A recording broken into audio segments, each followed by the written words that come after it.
Rudy, on a à peu près le même âge et on s'approche dangereusement des 40 ans. Mon but avec toi, c'est de discuter aujourd'hui sur comment on va pouvoir prendre notre santé en main, si on n'est pas du tout fit, si on est un peu fit et si on veut le rester par la suite. Donc, tu es coach depuis 20 ans maintenant, c'est ça l'idée? C'est ça l'idée. J'ai été le pionnier du coaching à distance en fait en 2006.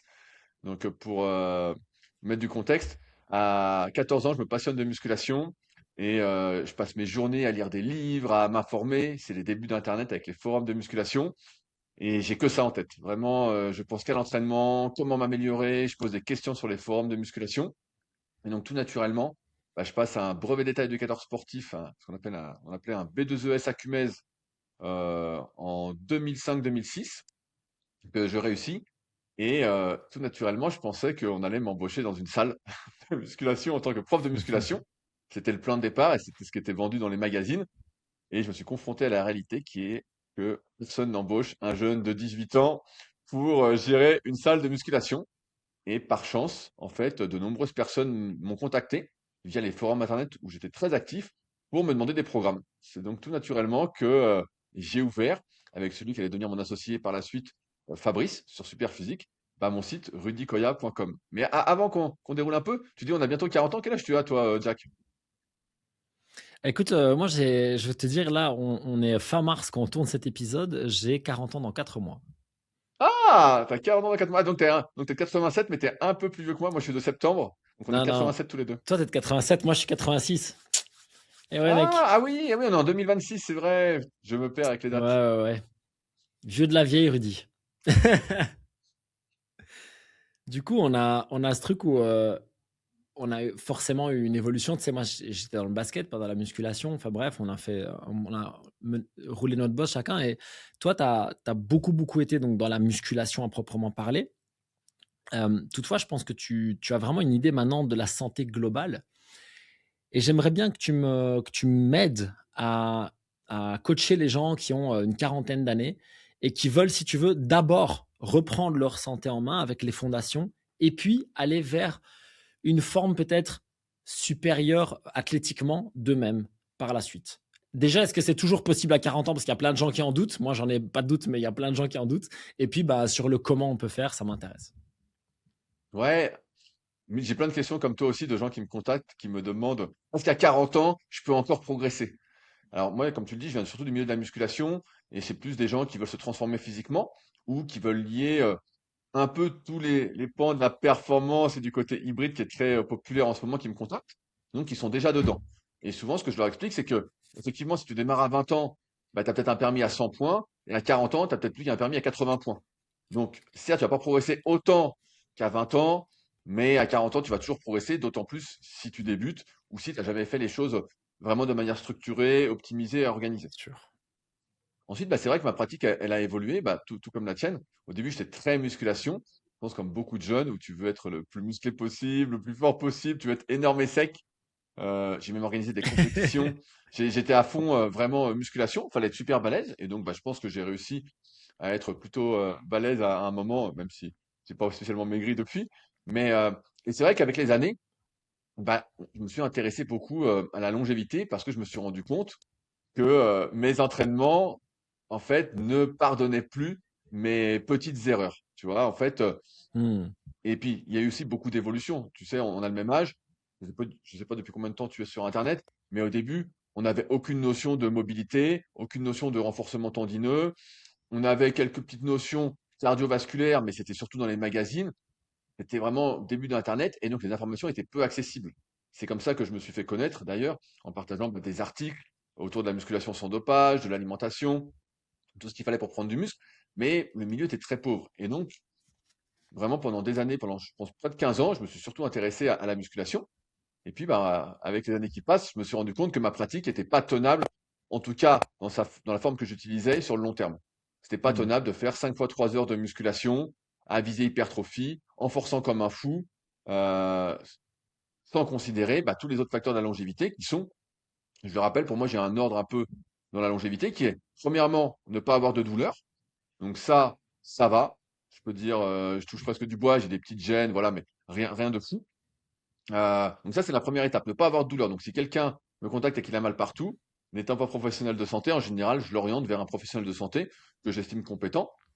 Souvent, j'envoie vers Training Therapy ou Motion Therapy Expert, Valentin, qui sont kinés, qui sont vraiment dedans. Euh, Ensuite, bah, si tu as pas mal, pour moi, la deuxième étape, c'est d'être capable de bouger. Donc, c'est la mobilité.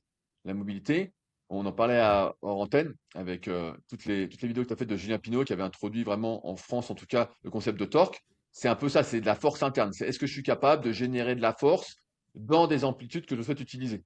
Et là, bah, je me suis rendu compte Oui. que personnellement, je manquais énormément de mobilité. J'aime bien donner Mm. l'exemple que on part pas tous avec les mêmes bases, puisque à 14 ans, la première fois que j'ai fait un squat, j'ai dû mettre des cales sous les talons. Je pouvais déjà pas faire un squat Ouais. classique à 14 ans. À Donc 14 ans. déjà, Ouais, ouais. Mm. voilà, donc déjà il y avait après de famille, on n'est pas très mobile, très souple de base, mais bref.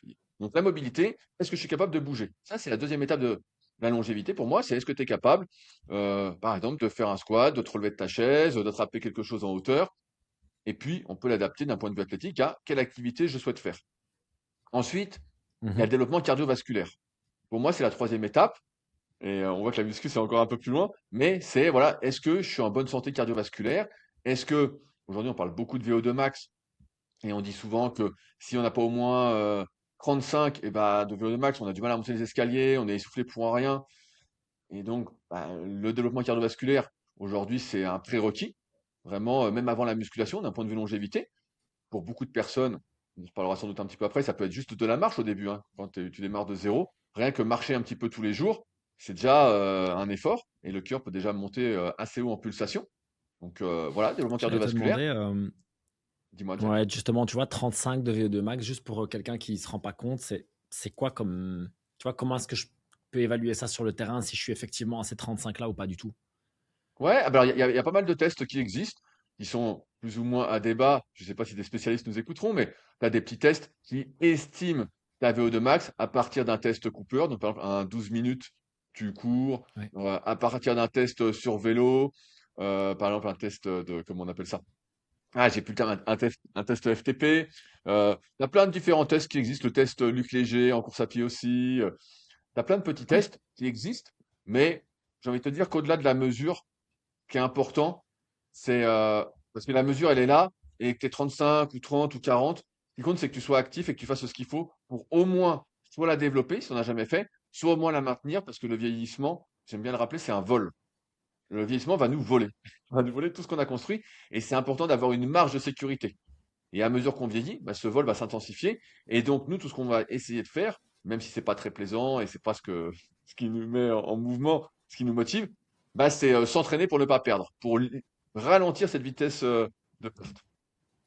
Et ensuite, bah, il y a Ouais. les muscles. Voilà, les muscles, c'est la force, c'est quelle force je suis capable de développer, mais c'est aussi la quantité de masse musculaire qu'on a. Bien sûr, il faut pas être le plus musclé possible pour la longévité parce que ça consomme de l'oxygène, de l'énergie, ça nous fait tourner à plein régime, mais c'est une réserve, on va dire, pour le mouvement. Si j'ai pas de muscle et pas de force, je peux pas bouger. Et donc, tu vois, la longévité, pour moi, c'est ces quatre pans-là. Et à partir de là, et en fonction de, je sais pas qui va nous écouter, mais en fonction de où j'en suis, bah voilà, c'est les étapes à suivre. Bien sûr, quand je fais de l'antidouleur, bah, je vais prendre du muscle. Parce que souvent, l'antidouleur, en tout cas d'un point de vue tendineux, c'est de l'isométrie. Je caricature volontairement. Donc, je développe aussi des muscles en faisant de l'isométrie. Puis, quand je fais de la mobilité, bah, c'est aussi beaucoup d'isométrie dans des positions d'étirement. Donc, je prends aussi un peu de muscle, un peu de force. Et puis, comme je force un petit peu, je peux mêler un peu le cardio avec ça, en allant marcher, en faisant du cardio de basse intensité au début. Et seulement après, bah, j'ai les apparences. C'est juste que nous, enfin, toi, je ne sais pas, mais moi, en tout cas, j'ai beaucoup mis les apparences en priorité parce que je ne savais pas tout ça ou parce que je voulais pas me le dire. Et aujourd'hui, bah, j'essaye de corriger mes erreurs avec ce que j'ai appris et de les partager bah, au plus grand nombre dans des articles, dans des vidéos, dans des podcasts et dans les formations que je peux donner aux futurs coachs. Vraiment pour avoir cette vision de la longévité qui, même si elle n'est pas sexy, bah, en fait, c'est ce qui te permet de rajouter de la vie aux années et surtout de vivre. Parce que si tu as mal partout, que tu peux plus bouger et que tu es essoufflé pour un rien, à quoi vont se résumer tes journées? Tu vois? Et, Ah, et c'est donc, c'est clair. comme ça que je vois la longévité aujourd'hui. Tu l'as remarqué, cette chaîne est toute nouvelle et pour la développer, j'ai besoin de toi. Il te suffit de t'abonner, ça ne t'engage à rien, c'est gratuit et moi, ça m'aide énormément à continuer à avoir plein d'invités de top qualité. Prends une seconde pour ça, je te remercie. Retour au podcast. Ça veut dire qu'on va commencer par l'antidouleur, mais en fait, on va se rendre compte que quand on va faire, quand en fait, ce que j'aime bien dans tes 4 piliers, c'est que finalement, si tu en attaques un, tu vas attaquer les autres. Donc, par exemple, on sait que la zone 2, donc basse intensité enfin, ou basse moyenne, ça va à la fois avoir cet effet pour améliorer ta condition cardiovasculaire, mais on sait que c'est aussi anti-inflammatoire, c'est aussi très bon pour la santé mentale, etc. À l'inverse, ou à l'inverse, ou en complément, tu vas aller faire, comme tu dis, du renforcement en amplitude pour gagner en mobilité, que ce soit en isométrique ou en dynamique d'ailleurs avec un excentrique contrôlé. Bah, tu vas gagner de la mobilité, tu vas probablement réduire tes douleurs ou en tout cas éviter qu'elles arrivent par la suite. Et en plus de ça, tu peux gagner du muscle. Moi, il y a des exercices que j'ai mis en place vraiment sur de l'amplitude, etc. Et ça a développé certains muscles plus que ce que je ne pensais. Donc, j'aime ce côté où ton système un peu tu vois, s'auto-nourrit, quoi. Ouais, bien sûr, mais parce que tout est relié. Tu sais, on a souvent tendance à catégoriser les individus, les qualités physiques, les différents systèmes.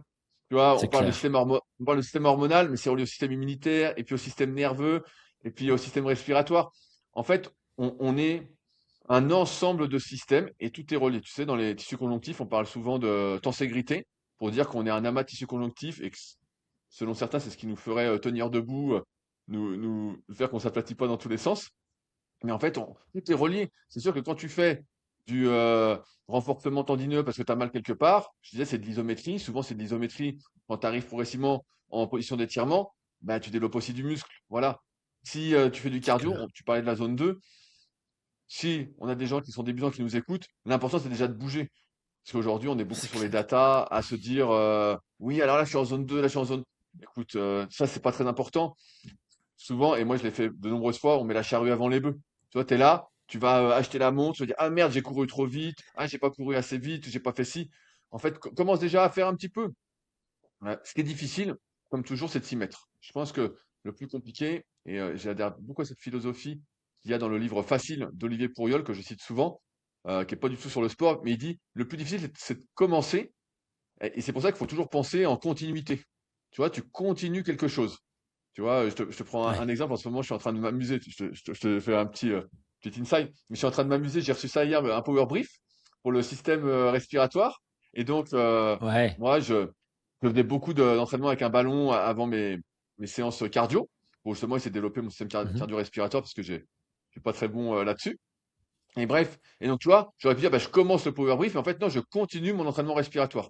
Et à chaque fois, je vois ça comme une continuité quelle que soit l'activité. Donc, c'est pour ça que tout s'intègre bien l'un dans l'autre. Quand je fais de l'isométrie en position d'étirement, par exemple, bah, c'est aussi de la mobilité, en fait.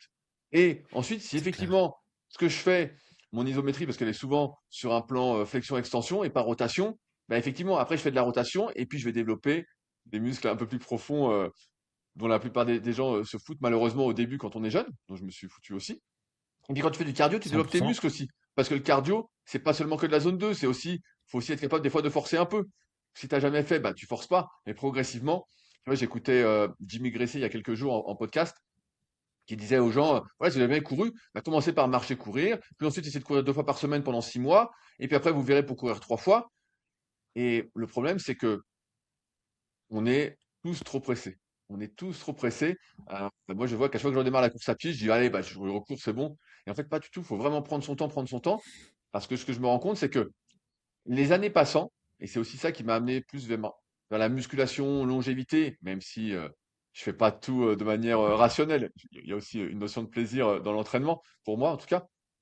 Euh, c'est que, en fait, les années passant, tu te rends compte que tout ce que tu ne fais pas, bah, tu l'as pas. Quand tu sais, quand tu es enfant, tu fais quelque chose, tu démarres en sprint et puis tu as pas de questions, quoi. Et puis là, quand tu approches la quarantaine, bah, moi en tout cas, qui n'ai pas couru depuis des années pour de vrai, qui n'ai pas fait de sprint, et surtout fait de la musculation, bah, je me rends compte que j'ai pas le renforcement pour ça en fait. En fait, j'ai perdu tout ce que j'avais quand j'étais enfant parce que je l'ai pas entretenu, parce que c'était pas mes objectifs, parce que j'en avais pas conscience. Et donc, tu es obligé, si tu veux faire quelque chose, en tout cas d'un point de vue sportif, de réfléchir un peu à l'envers, de te dire, OK, je vais faire telle activité, quelles sont les contraintes de cette activité, quels sont les prérequis, pour ensuite pouvoir la faire. Et c'est vrai que c'est une autre philosophie, mais qui aujourd'hui, bah, tu vois, me passionne énormément, dont je pourrais parler des heures et des heures, mais et que j'essaie de partager bah, quotidiennement, pour justement, bah, en fait, se dire, voilà, c'est bien d'être musclé, c'est bien d'être beau, tout ça, et je suis le premier. Je vais pas cracher dans la soupe, hein, je suis bien content de faire des séances, des séances de bras ou des séances musculation. Mais il y a des prérequis pour la longévité et ils sont importants et de les voir comme une continuité. Si aujourd'hui vous avez marché 2 minutes, bah demain vous marchez 3 minutes et puis 4 minutes. Le tout, c'est pas de se brusquer. C'est vrai que on a tous tendance aussi quand on démarre une activité, comme je parlais de la course à pied pour moi, à démarrer toujours trop vite. Et en fait, faut pas être pressé. On prend son temps, on prend son temps.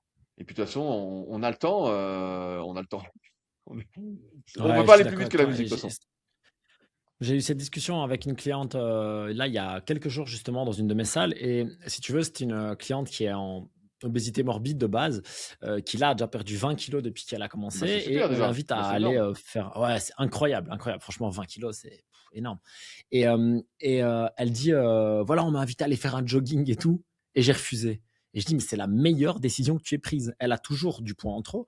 Et elle me dit, tu sais, mes genoux, mes articulations, etc. Et bref, la discussion, on arrive à je lui dis, tu sais, la plupart des gens, ils veulent commencer la course à pied. Ils se disent, ouais, je vais aller faire 3 kilomètres, c'est pas grand-chose.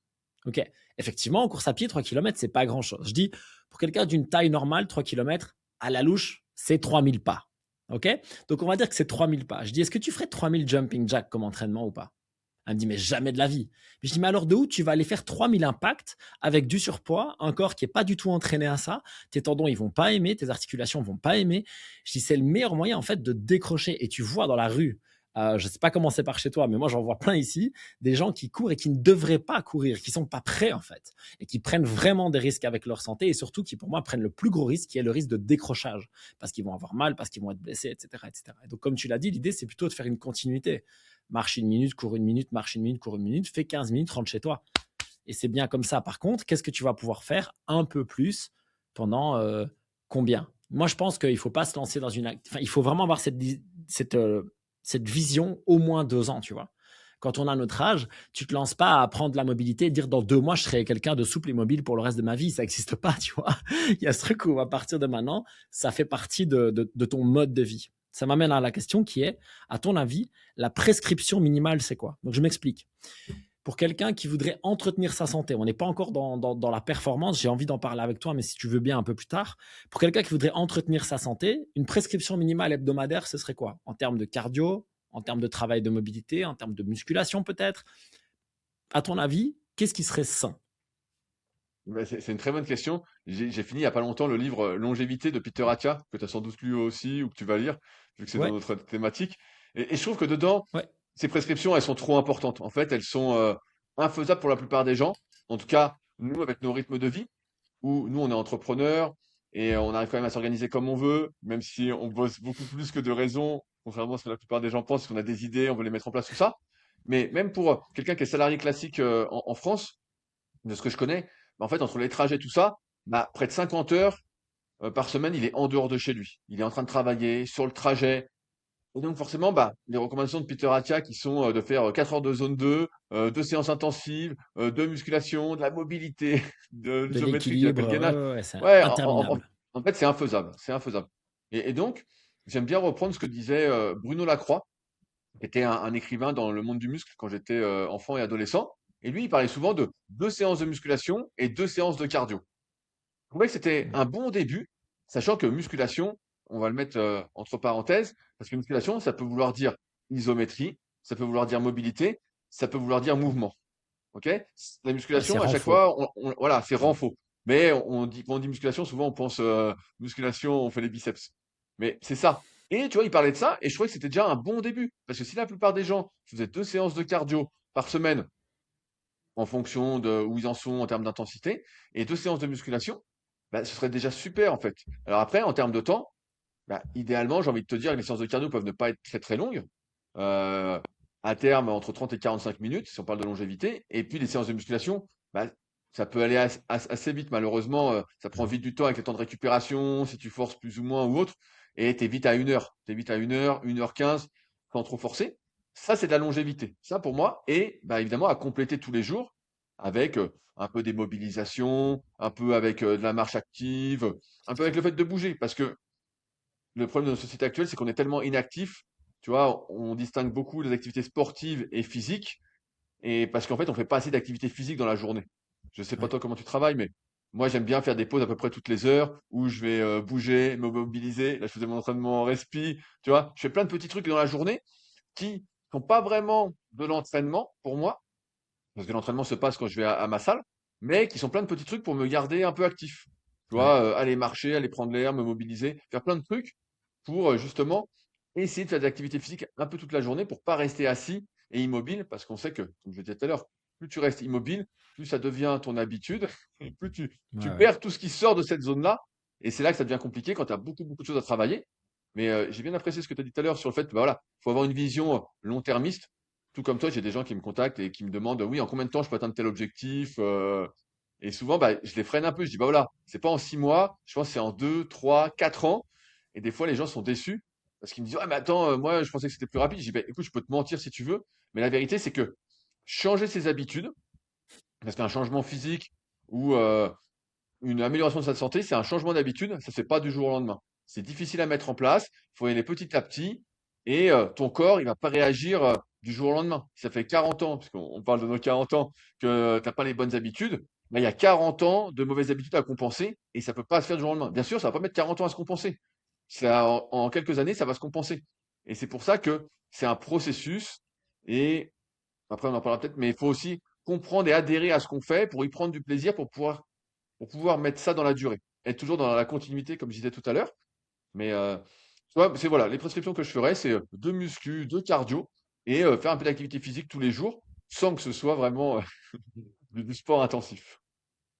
Ouais, c'est ça, un maxi ouais, je te rejoins à 100 et je trouve qu'elle est pas facile cette distinction en français par rapport à l'anglais. Tu sais, ils disent, resistance training en anglais et j'aime bien cette formulation parce qu'elle veut dire tout ce qui est entraînement contre résistance, donc à la fois de la muscu, du poids du corps, tu vois? De l'isométrie, tu vois? Et j'aime ce truc-là par rapport à musculation parce que quand je dis aux gens qui doivent faire de la muscu, tu sais, tu as plein de gens qui disent: «Ouais, mais moi je veux pas mettre des cinglés, aller faire des curls biceps». Je dis: «Bah, après moi je trouve ça cool si tu as envie et puis si tu veux pas, tu fais autre chose, il y a moyen», tu vois? Et par rapport au mouvement, du coup, je serais curieux que tu me donnes quelques astuces parce que euh, je pense qu'on a effectivement ce problème de beaucoup, beaucoup, beaucoup bosser derrière un ordinateur, beaucoup bosser assis derrière un ordinateur, de faire des longs trajets. Tu as beaucoup de gens, tu sais, qui passent du temps dans la voiture, dans le métro, dans ceci, dans cela. Et donc, qu'est-ce que je vais pouvoir, à ton avis, faire au quotidien et à quel moment de la journée pour un petit peu rentabiliser, si tu veux, justement, et intégrer du mouvement?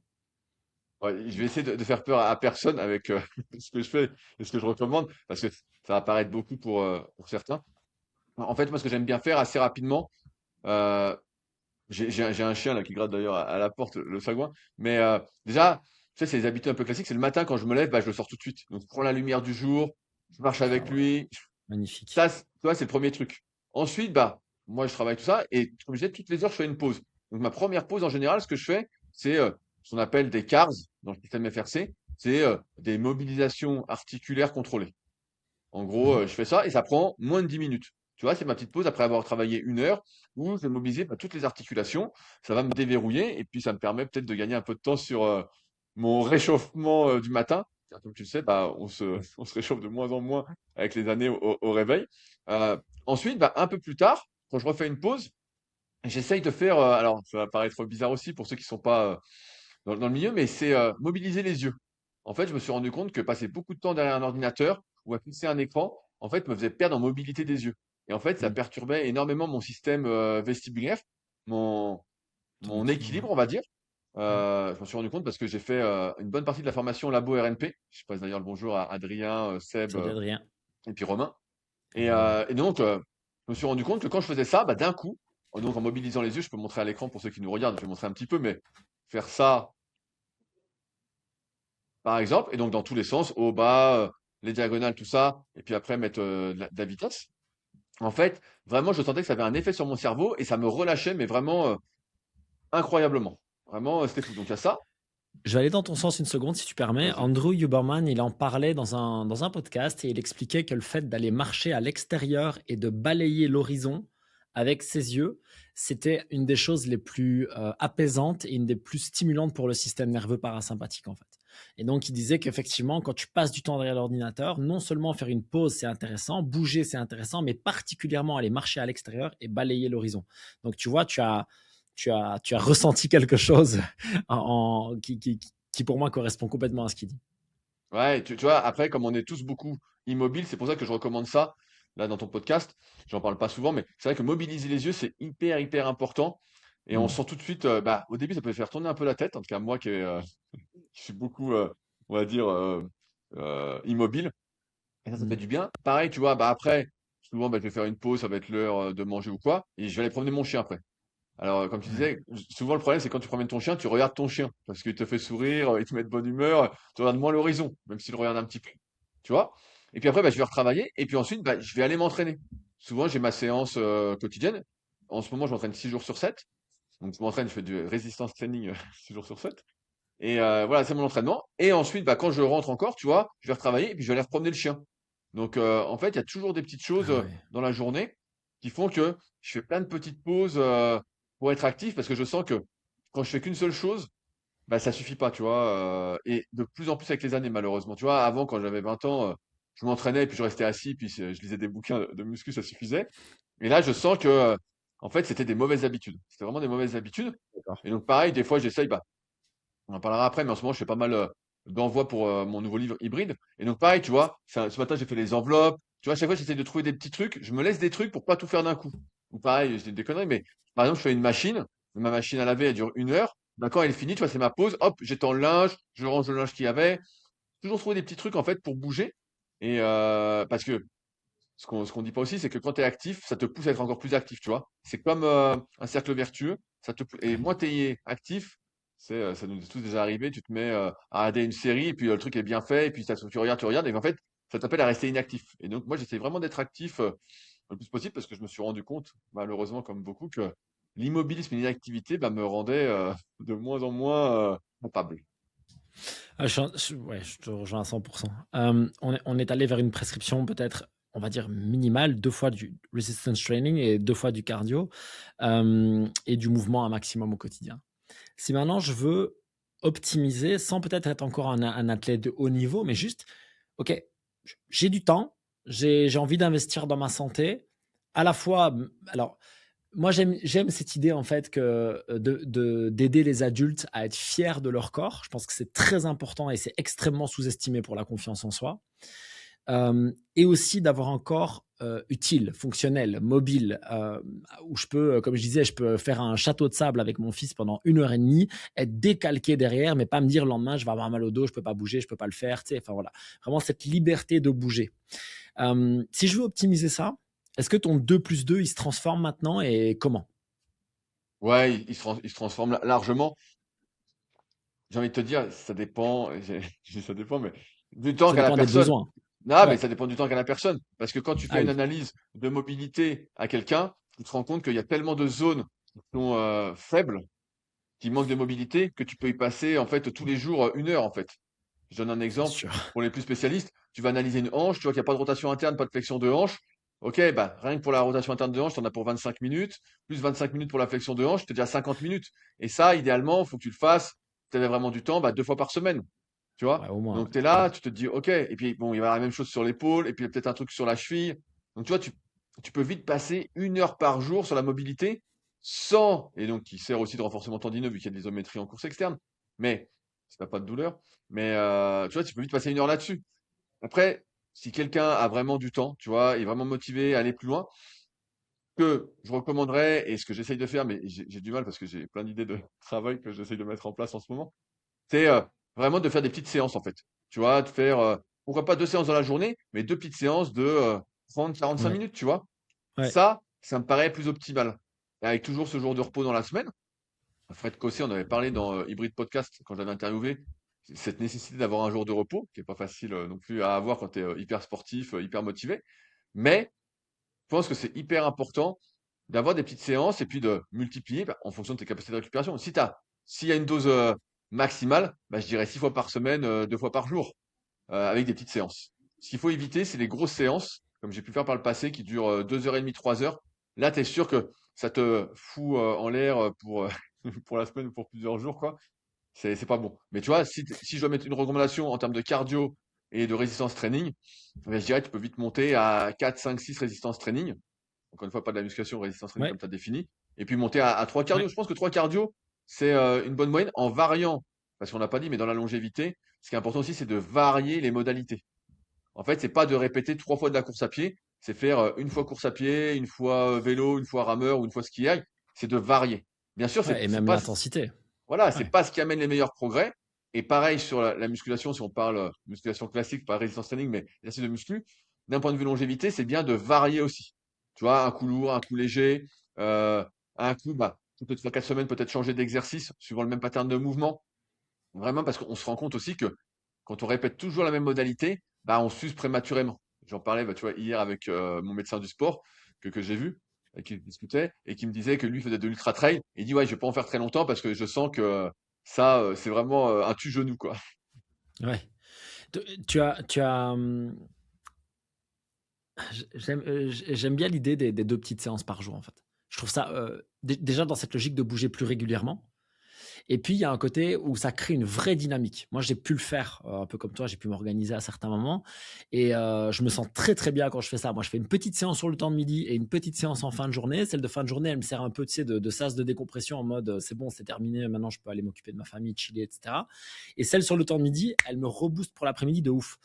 Mais par contre, ce qui est vrai, c'est que si sur le temps de midi, du coup, ça devient une séance d'1 heure et demie qui m'a complètement Ouais, c'est fini, ouais. buté parce que j'ai fait de la muscu, de la mobilité, du crossfit, nanana, je finis, je suis KO. L'après-midi, je fais rien de bon, tu vois. Bien L'après-midi, je sûr. travaille 1 heure et puis je suis HS. Donc, j'aime beaucoup cette petite prescription.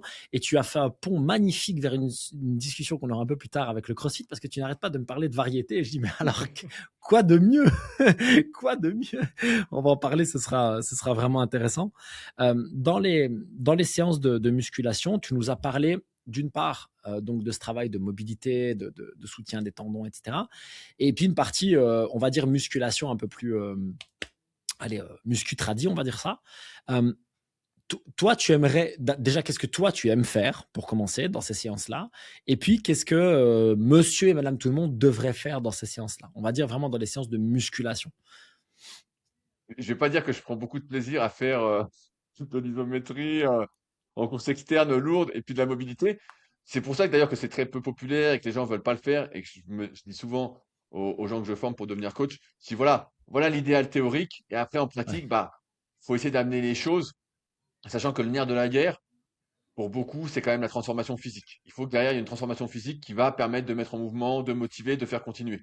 Donc moi, ce que j'aime faire, si j'ai le choix, bah, c'est la musculation traditionnelle.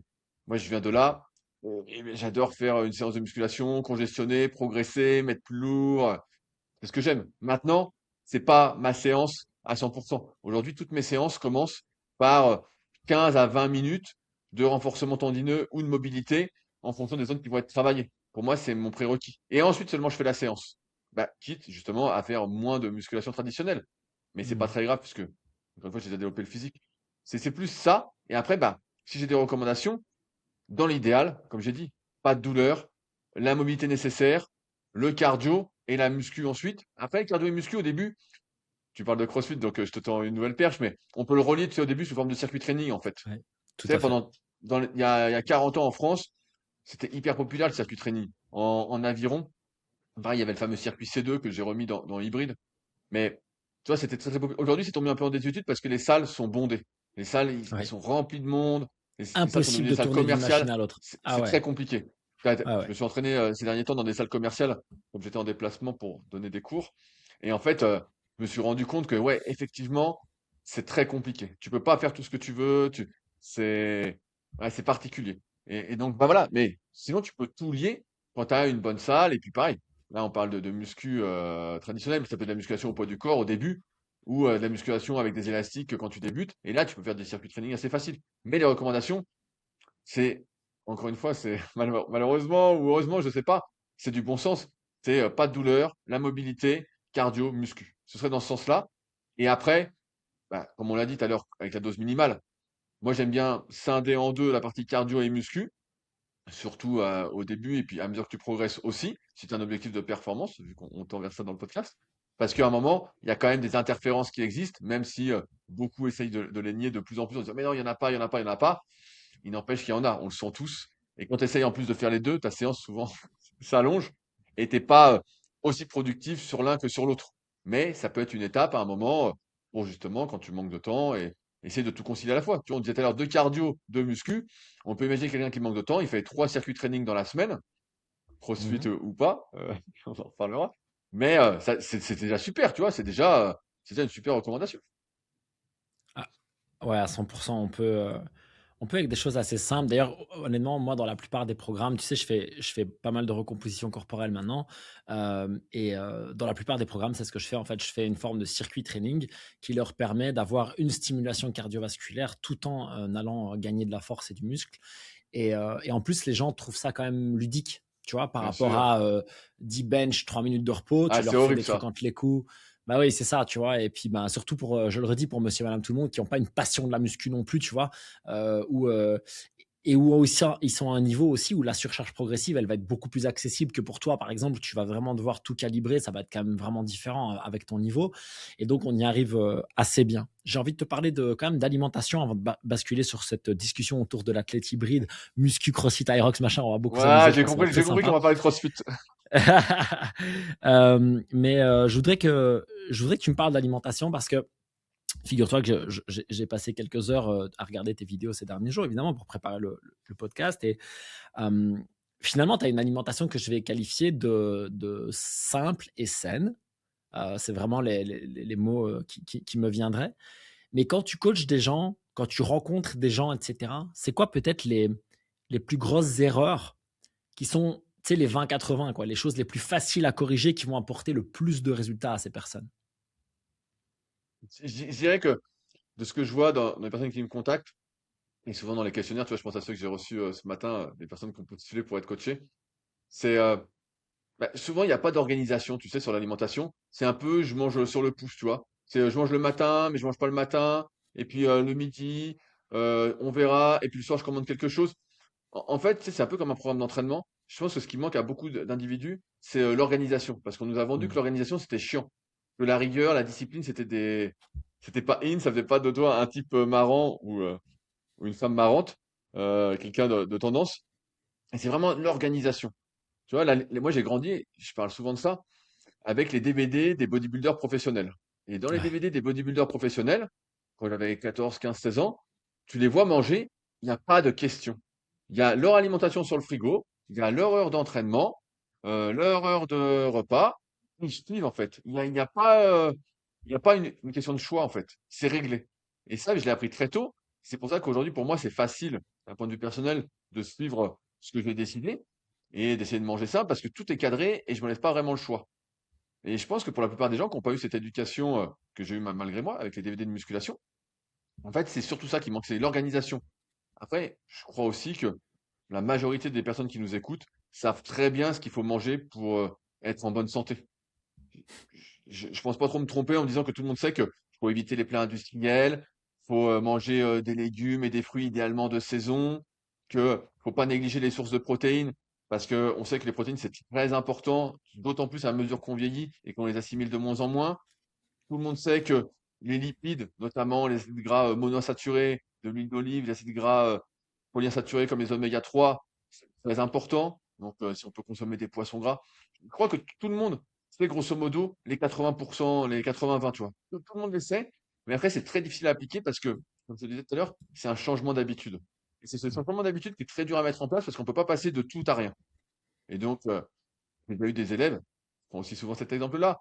Au tout début, quand je coachais, en 2007 ou 2008, j'avais un élève qui était alcoolique. Il buvait 10 bières par jour. Et en fait, je pouvais Mm. pas lui supprimer. Idéalement, j'aurais dit, on enlève toutes les bières. On peut pas. Et en fait, Quel progressivement, but? Non, on a réussi impossible. à descendre. Et il est descendu jusqu'à 4 bières par jour au fil des mois et des années. J'ai eu pendant 2 ans. Et ça lui a permis de perdre une vingtaine de kilos. Donc, il y a son avant-après sur mon site, rudicoya.com. Et, euh, et voilà, et après, il s'est stabilisé avec 4 bières par jour. C'était un peu son obligation. Et c'est pour ça que j'aime bien demander aux gens à chaque fois, voilà, comment vous mangez? Mentez pas, dites-moi ce que vous aimez pas, et s'il y a des choses qu'on est obligé de garder. Et à partir de là, on voit ce qu'on fait. C'est l'alimentation, c'est beaucoup une histoire d'habitude et puis d'éducation. Ouais. Quelqu'un qui est tombé dans le sucre quand il était jeune, parce que ses parents lui ont fait consommer pas mal de sucre, et puis tout ça, en fait, après, tu es drogué au sucre. Et c'est très dur d'arrêter une drogue la majeure partie des gens vont pas y arriver, mais c'est possible de réguler, d'en manger moins, de l'intégrer de manière plus contrôlée. Et puis avec le vieillissement, on devient de plus en plus rationnel aussi. Tu vois, on a à plus se contrôler, à prendre plus de recul. Mais c'est pour ça que c'est pas si facile. À chaque fois, on dit ouais, t'as juste à faire ça. Non, t'as pas juste à faire ça. Mm, Il y a un conditionnement, il y a des récepteurs dans notre corps qui font que quand ils sont en manque, ils te le font ressentir. Donc, je dirais, tu vois, c'est d'abord l'organisation. Une fois que tu es organisé, parce que tu sais, dans cette vie, je dérive philosophiquement, mais on nous dit, il faut faire ce qu'on a envie. J'ai envie de dire, on doit faire ce qu'on doit faire. En fait, il y a des trucs que tu dois faire. Je sais pas, on est entrepreneurs tous les deux. Il y a de la comptabilité à faire. Il y a des bugs ce matin sur mon site. Il y a des trucs que je dois regarder. Je dois être là. J'ai pas envie de faire ça. Ça me fait pas plaisir. C'est pas comme l'isométrie. Ça me fait pas plaisir de le faire. Vraiment, si je pouvais me mettre au squat et forcer comme un fou, ça me ferait beaucoup plus plaisir. Mais c'est obligatoire si je veux pouvoir faire du squat lourd, un coup et forcer comme un dingue. Et encore, je suis pas sûr. Mais tout ça pour dire que vraiment, c'est de l'organisation. Et après, si tu as eu vraiment une démarche de transformation, de recomposition corporelle, comme tu disais, de progression en performance, progressivement, les bonnes habitudes vont se mettre en place. Comment je mange aujourd'hui, c'est pas comment je mangeais quand j'avais 20 ans, 25 ans ou 30 ans. Il y a plein de petites choses sur lesquelles j'étais pas sensible qui sont venues avec le temps. Avant, j'achetais des légumes surgelés. Je me disais, c'est très bien, c'est bio, c'est surgelé, c'est bien. Maintenant, j'achète des légumes de saison à côté de chez moi. Voilà. Et puis, à l'avenir, je sais pas jusqu'où j'irai, mais tu vois, progressivement, tu deviens sensible et puis tu prends de nouvelles habitudes en rapport avec ta philosophie de vie et ce que tu souhaites vivre. mm. J'aime beaucoup cette idée. Alors, l'organisation, pour moi, c'est évident. Chez tous les gens que je coach, c'est terrible. Parfois, ils m'envoient, parce qu'il y en a beaucoup, tu sais, que j'ai en one-one et je leur demande de m'envoyer leur repas et je vois des trucs et je dis, mais ça, c'est juste parce que tu n'as pas prévu, en fait. C'est juste parce que tu t'es pas organisé, Bien tu vois. sûr, On aurait pu exactement. l'éviter, ce repas, en fait. Et juste, je comprends aussi le côté où j'ai envie de laisser une place à ma créativité ou je sais pas trop quoi. Je peux comprendre. Mais ce que je te propose dans ce cas-là, c'est cadre X repas sur ta semaine et garde les autres pour négocier avec toi-même. Mais au moins, une bonne partie pour moi, comme tu le dis, sont réglés. J'ai beaucoup aimé l'image que tu as pris avec les bodybuilders. En fait, il n'y a pas de question. Et moi, ce que j'essaie d'expliquer à mes clients, c'est il n'y a pas de négociation. Arrête de négocier. Parce qu'en fait, ils vont au supermarché, tu vois, ils vont au salade bar, et en fait, ils négocient constamment avec eux-mêmes, tu vois. Oui, mais j'ai envie de prendre ça. Oui, mais je devrais prendre ça. Oui, mais peut-être si. Mais je dis, mais t'imagines déjà la charge mentale, c'est l'enfer. Et en plus, forcément, à force d'être dans cette négociation, à un moment donné, tu finis par faire de moins en moins de bons choix parce que tu t'épuises. Quand toi, tu me dis, parce que j'ai vu ta vidéo, en fait, tu es très, très routinier sur ton alimentation, on est d'accord? Ouais, ouais, c'est très. En fait, ça dépend ce qu'il y a. Moi, j'appelle ça la fruitière, là où je fais mes courses. Et en fait, quand j'y vais, je regarde ce qu'il y a en légumes, quoi. En fait, voilà. Ouais, c'est ça. Et S'il y a sinon, à pas ce que côté je de ça, prenais, c'est en fait, riz, je prends ce qu'il y féculents, a. les œufs, la viande, Ouais, ouais, et puis tu prends ce qu'il y a. ouais. Et puis, je prends ce qu'il y a. J'essaye de varier un peu plus que dans la vidéo parce que je prends pas mal de sardines, de viande. Je varie avec notre ami David de Féroce, tu vois, par exemple. Ouais, Euh, J'essaie de varier pas mal quand même les sources. Mais c'est sûr que là où je me fournis, c'est ce qu'il y a de saison, en tout cas pour les légumes et les fruits, et je pense qu'il y a. Après, sur les sources de glucides, en tout cas, j'alterne entre riz, pommes de terre, patates douces. J'essaie de varier aussi un peu.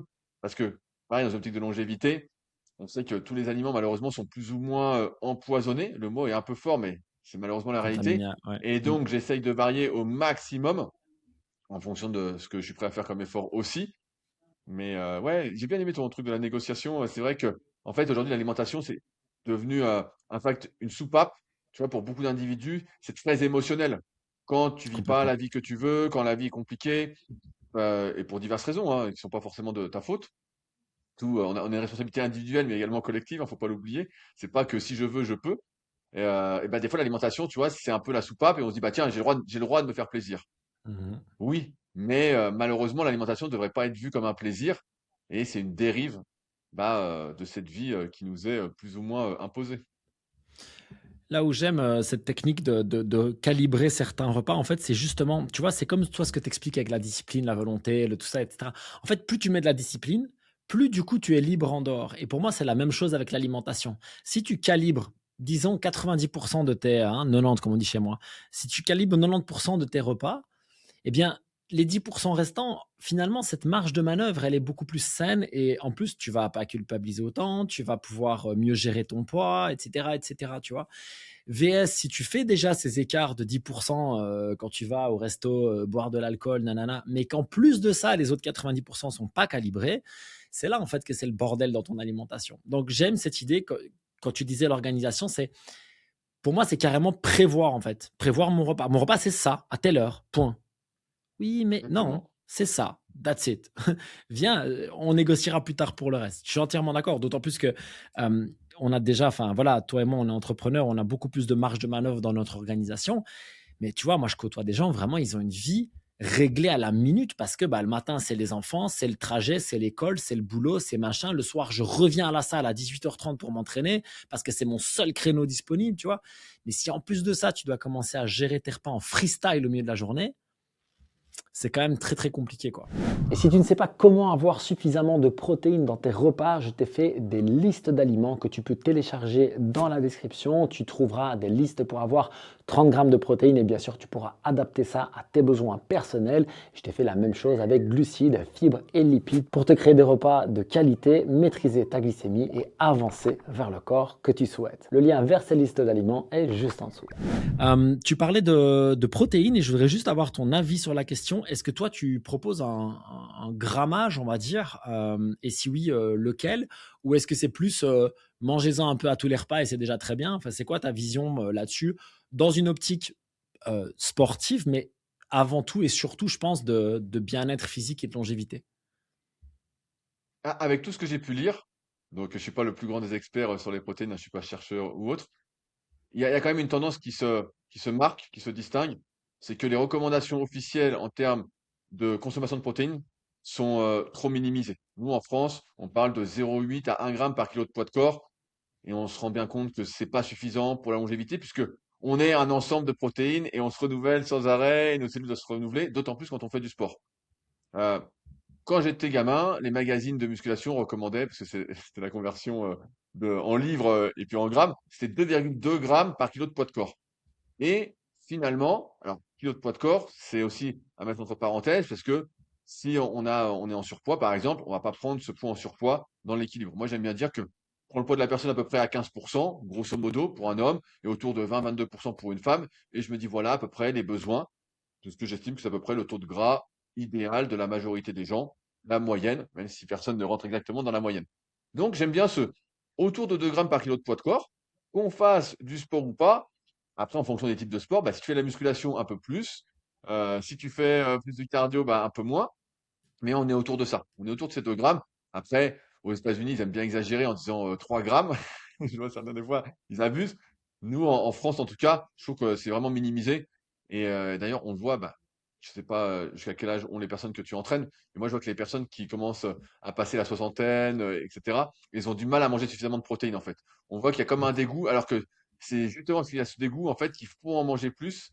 Et c'est pour ça que tu as de nombreux papiers qui sortent là-dessus, qui sont sortis en tout cas quand je regardais, sur la leucine, ou la supplémentation en leucine, d'un coup, booste l'anabolisme.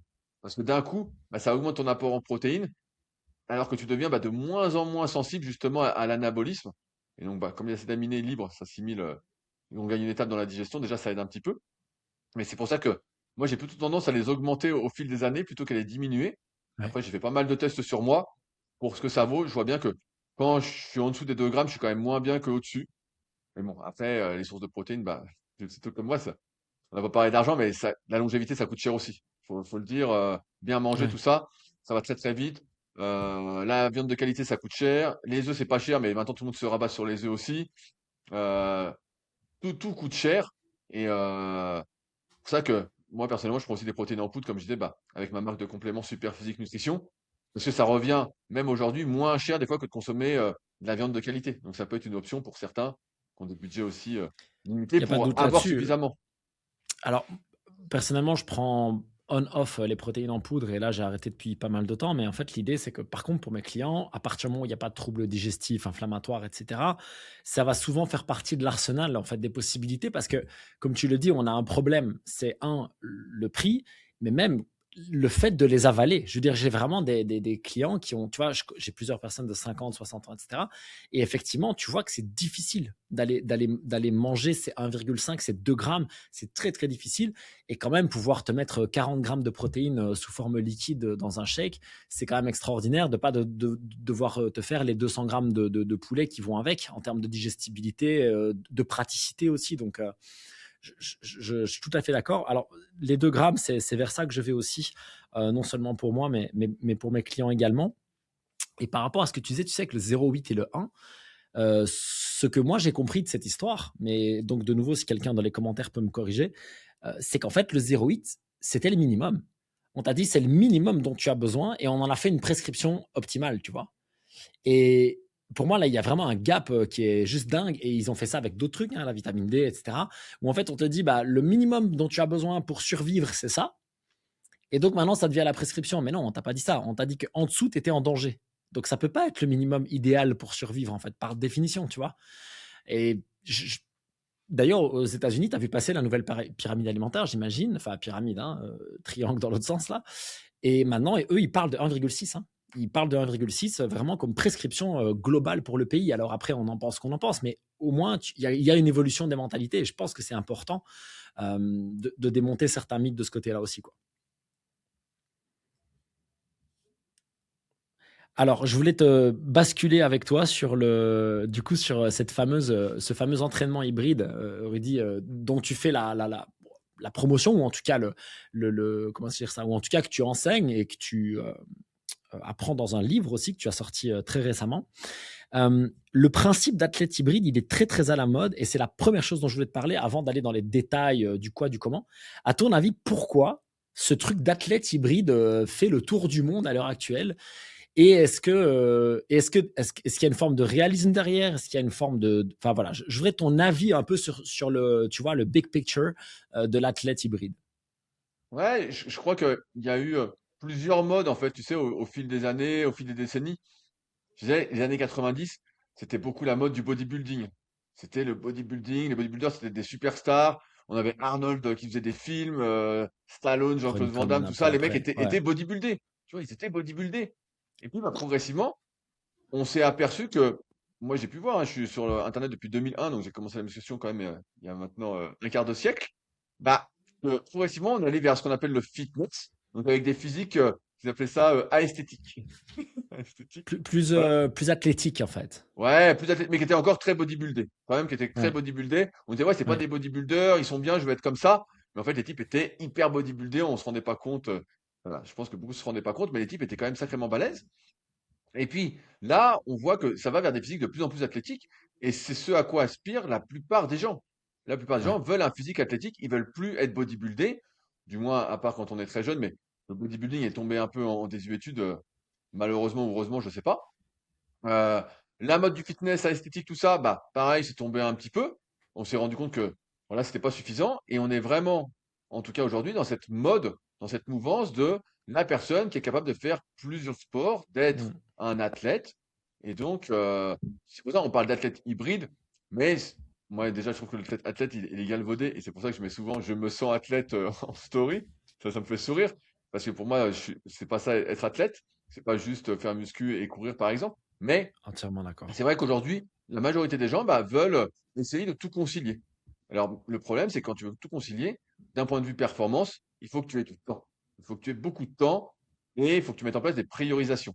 Je cite souvent Nico de Paoli, à qui je passe le bonjour s'il nous écoute, Mm. qui avait dit dans un podcast, je ne sais plus lequel, ça a quelques années, qui expliquait que, en fait, dans chaque activité qu'il découvrait, bah, il allait jusqu'à son niveau plateau.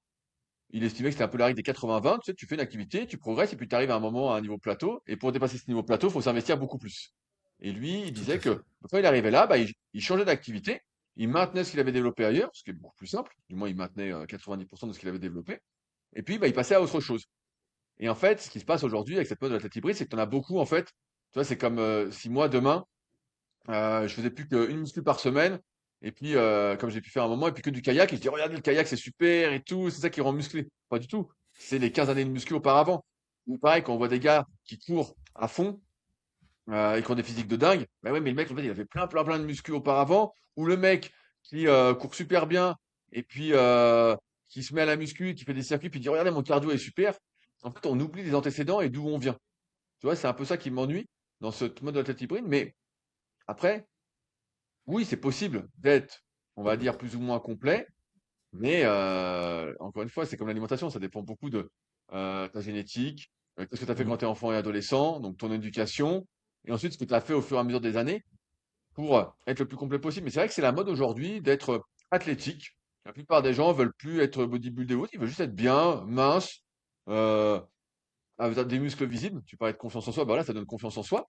Et j'ai même l'impression, j'en parle souvent avec mon associé Fabrice dans les Super Physique Nutrition Podcast, qu'aujourd'hui, être bien physiquement, bah, c'est un marqueur social, tu vois. C'est devenu un marqueur social, alors qu'avant, t'étais t'étais un sacré marginal. Quand tu étais bien physiquement, on disait, mais c'est qui ce type? Ah, il fait de la muscu, encore un ringard et tout. Je te dis, au début des années 2000, Je quand suis les gens d'accord nous avec toi. voyaient, on disait qu'on faisait comment? On faisait de la natation, on faisait du rugby, tu vois, on faisait d'autres activités. Et maintenant, bah, tu vois, maintenant c'est in de dire que tu fais de la muscu, c'est plutôt bien vu. Et tout le monde maintenant fait de la résistance training et un peu de cardio, enfin, du moins. Et donc c'est pour ça que c'est la mode parce que tout le monde se demande, je pense, comment essayer de concilier le développement des différentes qualités physiques pour être un athlète. J'ai deux petites remarques sur ce que tu viens de dire avant de poursuivre. Je pense que l'histoire d'athlète, elle vient des États-Unis. Figure-toi que j'ai appris le CrossFit en 2012 et je suis formé depuis 2013 officiellement, d'accord? Donc ça fait quand même un bail. Et en fait, c'est ce qui m'a marqué la première fois que j'ai lu le CrossFit Level 1. En fait, il parle d'athlète pour monsieur et madame tout le monde qui viennent dans une box de CrossFit. Et ça se disait pas du tout hein, en francophonie à l'époque où tu parlais pas d'un athlète pour quelqu'un qui allait dans une salle de fitness, tu vois. Et c'est venu en fait un peu de cette mouvance américaine en fait parce que athlète hybride, ça vient des États-Unis, hein, c'est pas en France qu'on l'a inventé. Et donc hybrid athlete là, c'est vraiment le truc de dire je suis capable d'être super fort, super fit, fonctionnel, je peux courir, etc., etc.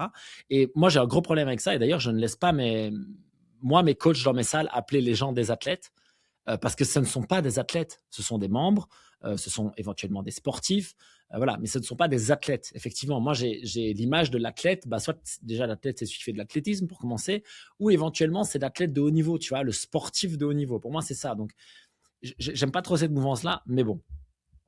Et par rapport à ce que tu disais avec le côté athlétique et capable, ben moi, c'est ce qui m'a un peu fait tomber amoureux de l'entraînement fonctionnel que j'ai découvert un peu avant le CrossFit, en fait, vers 2011-2012, parce que j'étais basketteur, moi, tu vois. Et j'ai pas du tout un gabarit, je suis très, très longiligne. Moi, j'ai pas du tout le gabarit à être stock. Mais j'étais fasciné par, tu sais, justement les basketteurs de haut niveau qui sont très grands, très athlétiques, qui sont quand même super balèzes en même temps. Et depuis très longtemps, moi, c'est un modèle que je regarde.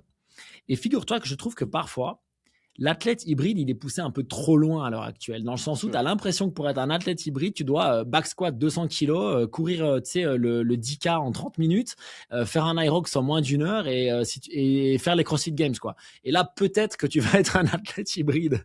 Donc, j'aimerais bien qu'on ramène ce truc à, OK, mais toi, t'es un, on peut, quoi qu'on en dise, tu pourrais considérer que tu es un athlète, mais tu es un très grand sportif. Ça fait très longtemps que tu fais du sport, que tu en fais beaucoup, etc. Et je pense que tu as un énorme potentiel de ce côté-là. Mais si maintenant, moi, je veux être un athlète hybride du quotidien, tu vois ce que je veux dire? Où est-ce que je place la barre, en fait? Où est-ce que je place la barre par rapport à cette mouvance où les exemples que je vois sur Internet, comme à l'époque de la muscu, en fait, ils sont pas réalistes, j'ai l'impression, pour monsieur et madame tout le monde. Ah ben, tout ce que tu as décrit, c'est comment être un athlète blessé, en fait. C'est ça, c'est ça. Long terme, c'est compliqué. Ouais, j'ai bien aimé la définition qu'a donnée mon ami Nicolas Vandel, pareil, dans un récent podcast Super Physique, où il dit que en fait, être un athlète, c'est être capable de répéter plusieurs jours consécutivement la même contrainte. Tu vois, par exemple, pour la course à pied, il dit que tu es Hmm, endurant à partir du moment où tous les jours, donc c'est son critère, mais à chacun de le définir, tu peux courir 10 kilomètres tous les jours. Il dit, ouais, peu importe la vitesse, si tu peux le courir et que tu n'as pas de séquelles, bah là, on peut dire que tu es endurant. On peut dire que voilà, tu ok. as... Et je pense que c'est un peu pareil pour chaque chose. Nous, tu vois, on pense beaucoup performance parce que on est dans le sport et ça nous intéresse et on a grandi avec notre société a tendance à glorifier bah, la performance. Mais en fait, d'un point de vue longévité, la performance, elle n'a pas trop de sens, tu vois. Parce que souvent, les compétitions, plus ça va, plus je suis contre. Je veux dire, moi, j'y vois la consécration du plus méritant. J'y vois la consécration de ce que l'espèce humaine peut faire de mieux. Et donc, en fait, on glorifie le champion en disant, ouais, il s'est entraîné, il a fait ci, mais tout le monde à haut niveau fait la même chose ou presque. Et il y en a qu'un qui gagne, c'est le gagnant de la loterie génétique. Donc, moi, j'ai plutôt envie de te dire que l'athlète, en tout cas hybride, c'est quelqu'un qui est capable de faire bah, des standards qu'il a estimés. Je sais pas, je dis une connerie, 10 tractions. Il peut faire 10 tractions tous les jours. Bah voilà, ça c'est masterisé. Il peut courir 10 km tous les Ok. jours parce que c'était l'exemple de Nico. Ça c'est bon. Il est capable de faire du squat tous les jours. Voilà. Et tu vois, c'est un peu l'inverse de la musculation et aussi qui m'avait détourné un peu de la musculation bodybuilding. C'est que quand tu fais de la musculation bodybuilding, en fait, tu as des courbatures de malade. De Et donc, en fou. fait, tu Ah es bah apte oui. 1 ou 2 fois par semaine. Donc, tu fais ta séance Smith, par exemple, en bodybuilding, et tu as des courbatures, tu gonfles, tu as des courbatures de dingue pendant quelques jours. Des fois, tu as du mal à t'asseoir sur les toilettes. Et puis, tu es là, et puis tu te dis, bon, bah, c'est bien. Et puis, la semaine passe. Et puis, en fait, toute la semaine, tu as du mal à marcher, ou en caricaturant, hein. Et puis, tu te dis, bon, bah, allez, c'est reparti, je recommence. Ça, c'est anti-athlète, tu vois. La- L'athlétisme, entre guillemets, c'est être capable de pouvoir répéter le même stress tous les jours. Alors, bien sûr, plus ou moins intensément, mais tu dois être capable de le faire. Et si ça, le lendemain d'une activité, bah, t'es pas capable de la refaire, c'est que le stress était trop important et que ton niveau d'athlétisme par rapport à ce que tu t'es fait subir ou ce que tu as fait comme contrainte était trop important. Tu vois, moi, c'est plus comme ça que je le verrais d'un point de vue santé, longévité. Voilà, c'est quoi être hybride. Alors, je vais être cash avec toi, Rudy. J'ai jamais entendu cette définition et je suis totalement fan de ce que tu viens de raconter.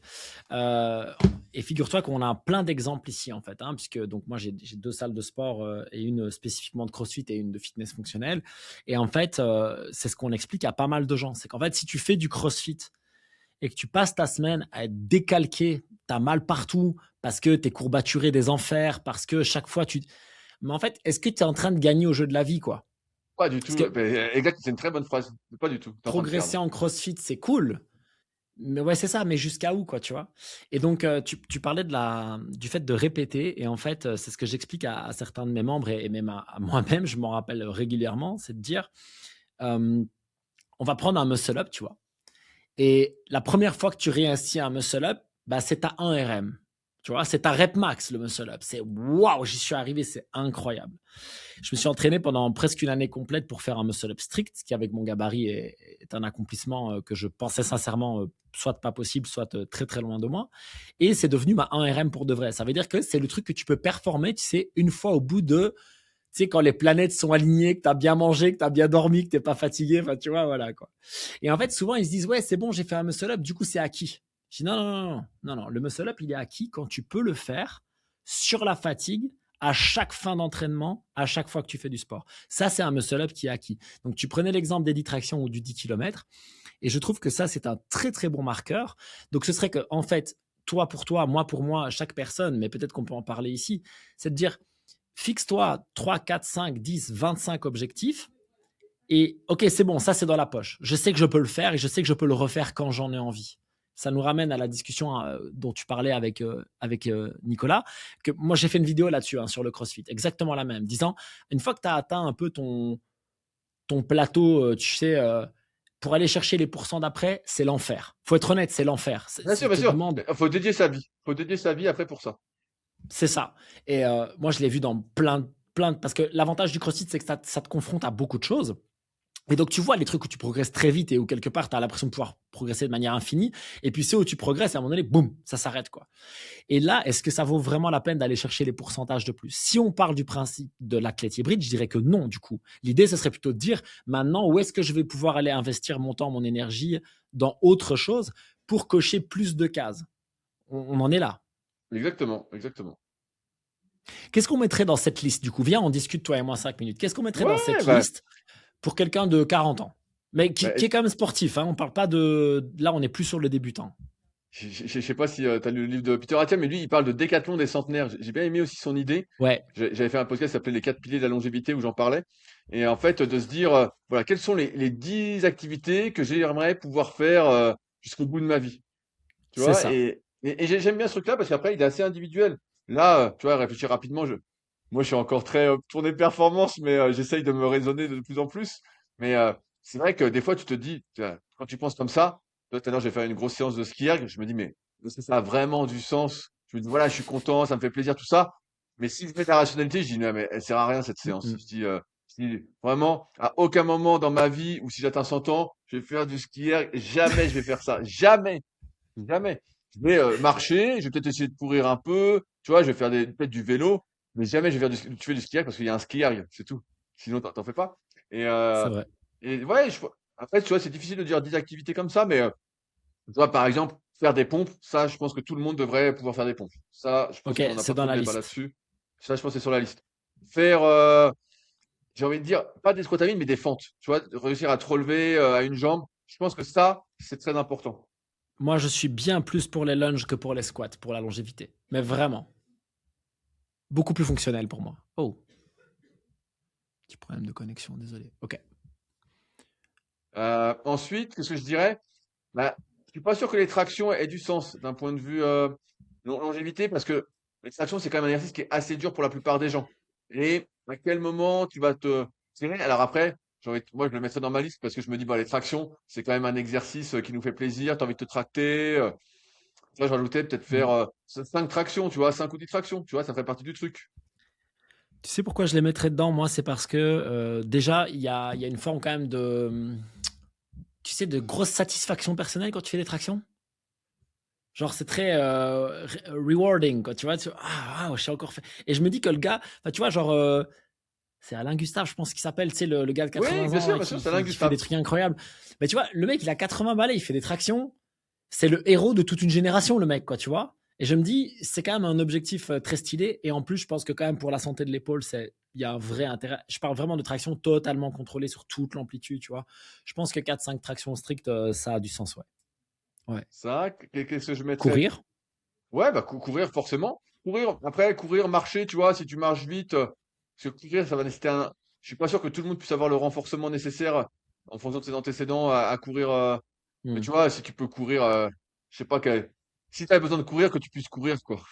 C'est ça ce que j'allais dire. Je te parle pas d'aller faire un 10 km, tu vois. Mais est-ce que si je veux courir après mon petit-fils, est-ce que je peux juste courir après avec lui 2 minutes parce que c'est rigolo, quoi. Tu vois, viens, on Bien court sûr. jusque.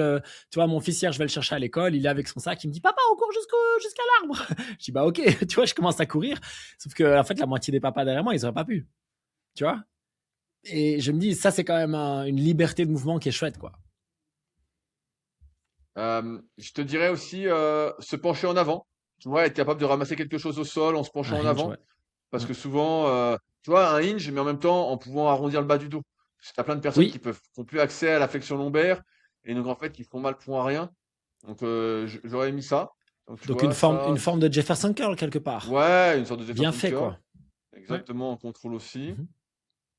Qu'est-ce qu'on peut dire? Après, c'est des trucs très classiques, hein, franchement. Bah, est-ce que je peux me pencher sur le côté? Est-ce que je peux me tourner? Est-ce que je ouais, peux? ça, on est plus sur la mobilité. Je suis entièrement d'accord. Je parlais plus sur des gestes. Je suis d'accord. Ouais, Je pense que du bike, il faudrait en mettre. Je pense que du vélo, il faut en mettre parce que, pareil, la liberté, tu vois, si je veux sortir, si je veux faire, enfin, je pense que ça a du sens. Mais du coup, on n'a pas mis un peu une forme de, comment dire ça? Tu vois, pour le soulevé de terre ou le Jefferson Curl, pour le vélo, à ton avis, est-ce qu'il y aurait des marqueurs, tu vois, est-ce qu'il y aurait des évaluations, est-ce qu'on pourrait mettre une forme de poids ou une forme de rep ou, tu vois, je trouve que c'est cool d'avoir des goals comme ça, tu vois. ouais, après, je saurais pas te dire, je réfléchis comme ça, mais tu vois, c'est difficile à dire parce que si on met un poids et que la personne, demain, elle essaye, elle se blesse parce qu'elle n'avait pas les capacités, on est un peu roulé. Ouais, non, effectivement, l'idée, c'est plutôt de tendre vers ça, mais je comprends. Moi, je mettrais le burpee. Je mettrais le burpee en marchant, hein, pas besoin de sauter, hein, mais juste, tu sais, la capacité de te mettre au sol, de te relever du sol dans de bonnes conditions. Je pense que ça a vraiment énormément de sens. Allez, mais le burpee. Tu vas nous faire une liste après, tu vas faire une liste à télécharger. Non, non, non, je suis en train de réfléchir. Juste, c'est juste parce que j'aime cette idée et c'est tout. On parle d'athlète hybride. Et alors, la chose dont on n'a pas parlé et qui pour moi est capitale, c'est la capacité de porter et déplacer des charges. C'est ce que j'allais te dire, Donc, comme une toi, t'es forme très de. tourné strongman, tout ça, tu veux Ouais, ton sandbag, quoi. ouais, sandbag carry, mais je pense que plus réalistement, honnêtement, je dirais du farmer's carry. Mais du lourd, Ok, quoi, pas l'Irox, c'est pour rigoler. Je parle vraiment du vrai farmer's carry lourd. Je pense que ça a énormément de sens. D'autant plus bien si tu sûr. t'obliges à aller le prendre au sol et à le raccompagner au sol. Ça veut dire que maintenant, tu peux porter tes courses, tu peux porter tes Tu as tes raison. valises, tu vois. Je pense que Ouais, ouais. ça a vraiment du sens. Ouais, ouais, tu as raison, tu as raison. C'est vrai que dans une optique longévité, c'est un truc que tu peux pas te passer, quoi.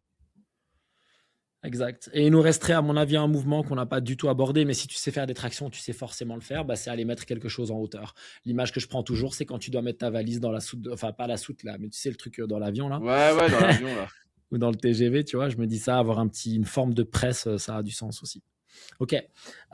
Maintenant qu'on a défini cette différence entre peut-être l'athlète hybride sportif et l'athlète hybride du quotidien, euh, tu as écrit un livre sur. Finalement, est-ce que tu as écrit un livre sur l'athlète hybride ou est-ce que tu as écrit un livre sur l'Aerox? C'est plus sur l'Aerox. C'est plus sur l'Aerox. En fait, j'aurais Ok. souhaité l'appeler la Bible de l'Aerox. Et bah, pour des raisons commerciales, comme tu t'en doutes, j'ai pas pu. Ouais. Je peux le montrer pour ceux qui nous regardent à l'écran. Et en Yes, fait, j'ai pas please. pu l'appeler ça. Et ce qui s'est passé, c'est que quand l'Aerox est apparu, en fait, bah, on regardait avec mon ami Clément, avec qui pareil, j'anime les Super Six Nutrition Podcast de temps en temps. Et en fait, on était intrigués par cette activité et on voyait beaucoup de pratiquants de muscu s'y mettre. En Ouais. fait, se dire, bah voilà, les pratiquants de muscu, ils ont une compétition, certes un peu plus cardio. Et donc, je me suis beaucoup intéressé et j'ai interviewé beaucoup de personnes bah, de la muscu qui s'y sont mises, qui me connaissaient forcément, parce que je suis assez populaire dans le milieu de la musculation depuis toutes ces années où je suis dedans. Et en fait, qui m'ont expliqué bah, comment elles s'entraînaient, ce qu'elles faisaient, ce qu'elles mettaient en place. Et donc, ce qui a donné lieu, en fait, à la fin, à ce que j'ai écrit sur mon site personnel, le guide ultime Aerox. Et en fait, bah, les Hmm. informations continuent à s'accumuler. Et puis, comme tout bon passionné de sport, j'ai cherché vraiment à fond. Le max d'infos, j'ai écouté plein de choses, j'ai lu au max. Et à un moment, je suis arrivé à avoir 300 pages d'informations. Et quand j'ai eu 300 pages d'infos, j'ai dit, bon, bah, qu'est-ce que j'en fais?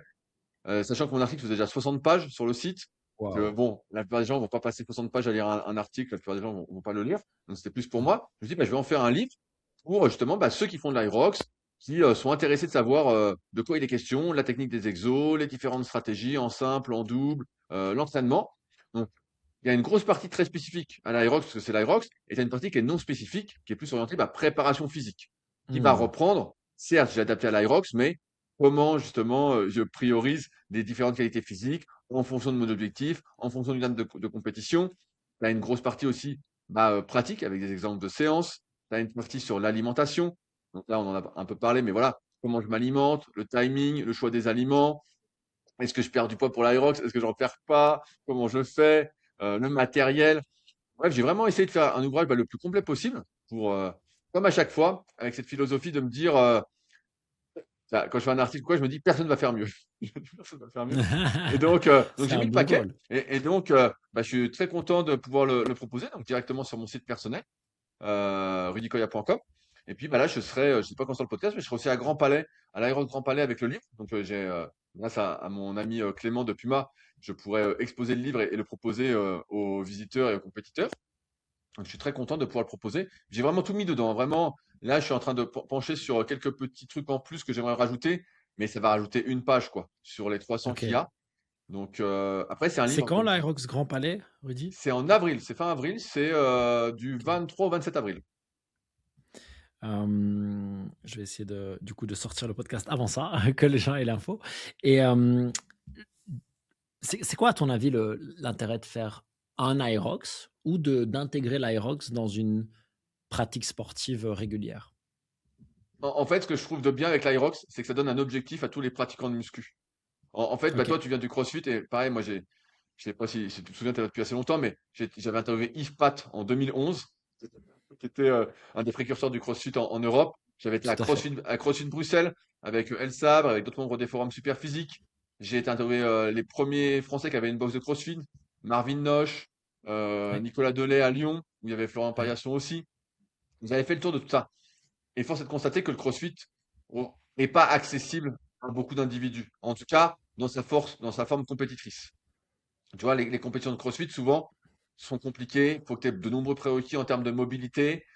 Et voilà, pour la plupart des gens, leur niveau plateau se situe bien en dessous de ce niveau compétition.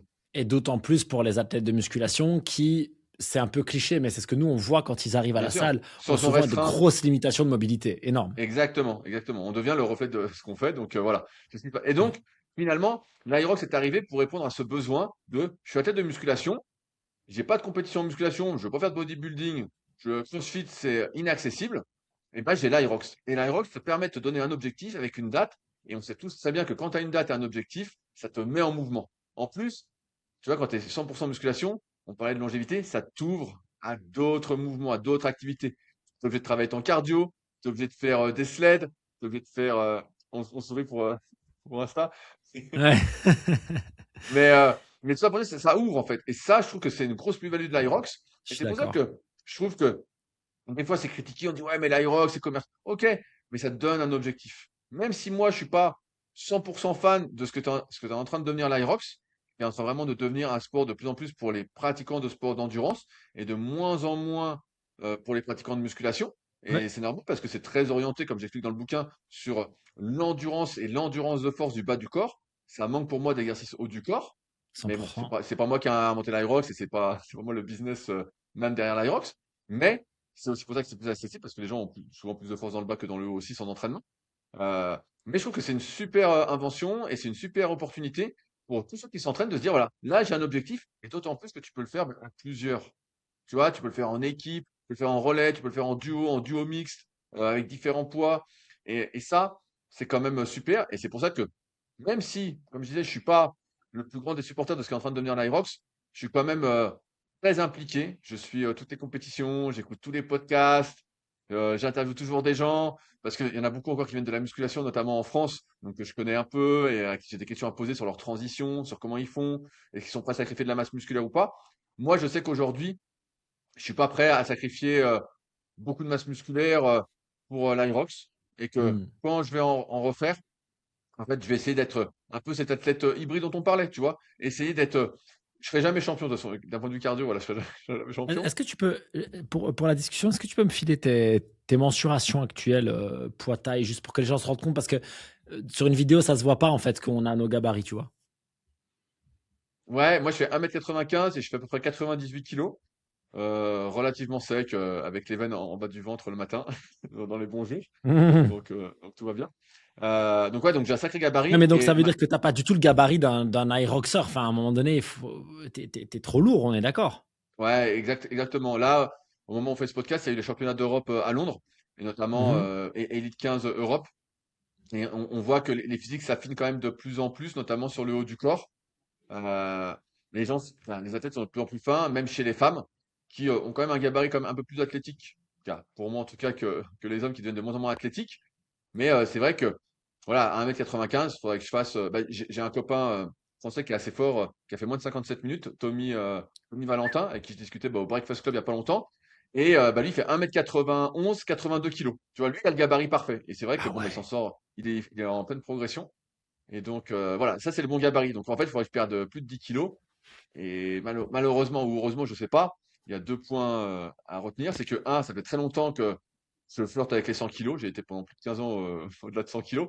Donc, c'est un peu mon poids de forme par dépit. Et quand j'essaye de maigrir, ben, en fait, je perds tout de suite de l'énergie. Je sens que je suis pas bien et je vois bien que c'est mon poids de forme autour de 97-98 kilos. Et finalement, ça me gêne pas tant que ça parce que j'ai pas d'objectif d'être d'être le meilleur du monde. Je vois que je peux pas l'être et j'ai plus un objectif de prendre du plaisir Mhm. sans me bousiller et avec voilà cette optique de longévité. Et c'est pour ça que l'Irox, je trouve que c'est super et que dès que je pourrais en refaire un, bah, j'en referai un en duo avec mon pote Baptiste et peut-être que je continuerai encore après parce que en fait ça donne un objectif et ça met en mouvement et sans objectif, sans mouvement, en fait tu es un peu perdu et l'entraînement a un peu moins de sens. En tout cas, pour moi, avec Ouais. les années, j'ai atteint la plupart de Mm. mes objectifs physiques et de force, et même d'endurance. Bah, la compétition permet de remettre du sens. Et donc, c'est pour ça que j'aime bien l'Irox et que je suis ce qu'il y a sur le sujet. Mais alors, pour le coup, je suis assez d'accord avec toi pour le côté compétition, objectif, etc. Euh, Tu vois, moi, je compare ça à quelqu'un qui va se lancer un défi d'aller faire un semi-marathon, par exemple, tu vois. C'est, Exactement. voilà, j'ai jamais trop couru, j'ai un peu vite fait, tu vois, je sais un peu courir. Et en fait, dans 6 mois, un an, je voudrais bien arriver à faire un semi. Tu vois, et je trouve ça cool parce que du coup, maintenant, tu vas te faire une régularité à l'entraînement, tu vas peut-être manger un peu mieux. Et en fait, tout ça va se répercuter positivement dans ta vie. Quand on prend ton exemple à 1m95, 98 kg, si tu allais sacrifier 10 kg de muscle pour être performant à l'Aerox, dans une logique de longévité, c'est débile. Aller perdre ce muscle qui va être extrêmement précieux dans les 40 prochaines années, pour moi, ce serait vraiment, on revient dans une logique de sport performance où on est prêt à Bien sûr. sacrifier d'autres choses. Mais clairement, dans la logique que toi, tu m'expliques, ça ne serait pas cohérent, je pense, en tout cas, tu vois. Ouais, d'un point de vue rationnel, mais après, tu sais très bien que demain, je me dis si j'avais le potentiel pour vraiment être fort en Aerox, eh ben, j'essaierais de les perdre, tu vois. Mais comme, Ouais. comme je peux pas, et je vois que tout est contre moi pour Qu'est-ce ça. qui te fait dire que tu peux pas? Pourquoi tu penses que tu peux pas? Ah, bah parce qu'en fait, comme je te disais, dès que je vois que je maigris un peu, tu vois, j'ai déjà essayé de descendre j'ai eu une période où je faisais beaucoup de kayak. En fait, j'ai plus du tout d'énergie. Je vois que dès que je descends Ah sous ouais. 96, 95, j'ai plus rien. En fait, même en y allant très, très, très doucement, et puis pareil, ça implique de plus faire les entraînements que j'aime. Tout à l'heure, on parlait de ce que j'aime faire comme entraînement. Ouais. Et en fait, même si mon entraînement est assez varié, j'ai toujours mes 2 séances muscu, haut du corps, plus mes séances bas du corps, mais tu vois, qui me font maintenir ma masse musculaire. Moi, j'aime Oui. bien faire, je sais pas, j'aime bien faire du curl incliné, j'aime bien faire mes tractions supination. Donc c'est des choses, en fait, qui me font pas maigrir. Tu vois, il faudrait que j'arrête de faire complètement ce que j'aime pour maigrir aussi musculairement. Et aujourd'hui, bah, c'est ce qui me fait c'est ce qui me fait plaisir. C'est ce qui me donne pas mal de plaisir aussi. Et donc, j'ai bien envie que tout soit pas rationnel dans la vie. Sinon, on risque, on risque de se faire chier, comme on Non, dit. mais je te rejoins à 100%. Et d'ailleurs, par rapport aux gens qui nous écoutent, c'est probablement la meilleure arme pour la longévité, hein. C'est de garder un équilibre entre ce que tu dois faire pour ta longévité, etc., pour ta santé, nanana, et ce que tu aimes faire juste pour le plaisir. Tu vois, quand je fais, je fais certains workouts ici qui sont des workouts de CrossFit, on va dire avancés, ils n'ont aucun sens pour ma longévité, pour je sais pas quoi, ça n'a aucun sens. C'est juste qu'à ce moment-là, je suis avec les copains ou les coachs de ma salle et j'ai envie qu'on s'envoie un coup en l'air et c'est rigolo, tu vois. Et pendant 20 minutes, on se bute et puis voilà.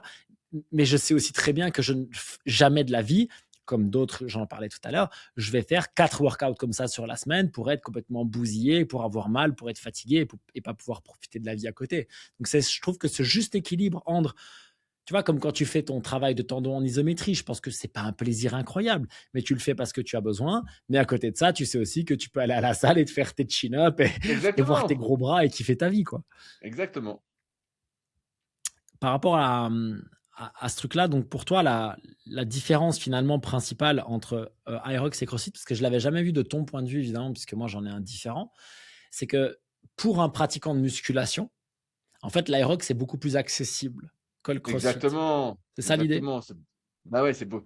Je ne sais pas comment tu fonctionnes avec tes salles, mais moi, tous mes copains qui ont des salles en France, depuis qu'ils ont intégré des cours d'Aerox et qui se sont un peu plus tournés vers l'Aerox, bah en fait, les gens ont délaissé un peu le CrossFit, tu vois. En fait, il y a une sorte de, comment pas de ras-le-bol, mais je pense de frustration pour la plupart des gens qui font de la muscu quand ils veulent se mettre au CrossFit par rapport à tout ce travail de mobilité dont qu'ils ont besoin de faire pour pouvoir faire les mouvements. Tu vois, l'haltéro qui est au centre du CrossFit, en tout cas de manière classique, sans scale ou autre, en fait, il n'est pas possible. Tu vois, ça nécessite tellement de temps, de temps, de temps. Je reprends mon exemple. À 14 ans, je faisais du squat avec des cales sous les talons. Mais en fait, avant que je puisse faire de l'haltéro vraiment bien, alors oui, je vais compenser avec des chaussures d'haltéro, tout ça, mais en fait, j'ai aussi envie de m'entraîner. Tu vois, comme on disait, il y a l'isométrie, je veux bien la faire si après je peux faire ce que j'ai envie, ce qui me fait plaisir. Si je passe mes séances à faire de la mobilité et puis de l'entraînement avec un bâton, je suis dégoûté. Alors que l'Aerox, tu peux arriver, je vais pas dire du jour au lendemain, mais avec Si, si, c'est vrai. un Ouais. bon coach et bien adapté, un entraînement bien adapté, faire une séance qui ressemble à de l'Aerox, tu vois, qui est peu traumatisante et tu vas dire, bon, bah, c'est super, tu vois, ça me fait plaisir, je suis content, tout bien, quoi. Pour un pratiquant de muscu ou de CrossFit, en fait, la plus grosse limitation, c'est la course à pied. C'est le volume de course à pied. Ouais, Si tu le fais en exactement. solo, 8 Alors km, t'es pas ça, prêt, voilà. c'est un de mes sujets du moment parce que Ouais. justement, comme moi, j'ai beaucoup de gens qui font de la muscu qui me suivent et qui s'intéressent bah, à l'Aerox, qui veulent s'y mettre. C'est un de mes sujets de bataille du moment de dire voilà.